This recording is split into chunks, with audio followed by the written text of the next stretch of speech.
שלום לצופים שמסתכלים איך עושים חרוסת מרוקאית.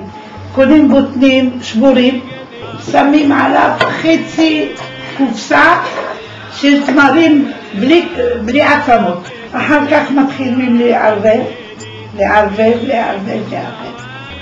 ושמים סקינסבר קודם. חצי כפית של תה, סקינסבר. איך אומרים סקינסבר? אני מבקשת לא לשים מגוזים במקום בוטנים, אפשר לאכול את זה. איך אומרים סקינסבר? אמא יודעת, אחר כך התרגלנו. תשאל את אמא בטלפון, מה זה סקינסבר? זה יום עשישות. אחרי זה, לא צריך לחכות שום דבר, מתחילים לעשות גולות כאלה. מתחילים לגלגל קצת, עד שנגמר. זה חצי קילו, זה בשביל 12-13 איש. העיקר הטעם, בוא תטעם את זה.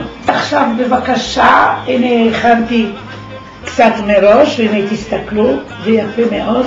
שיהיה לכם חג שמח, מסבתא רוחמה, לפרסום זה, חרוסת מרוקאית. שאני טועמת נראה העבודה שעשיתי.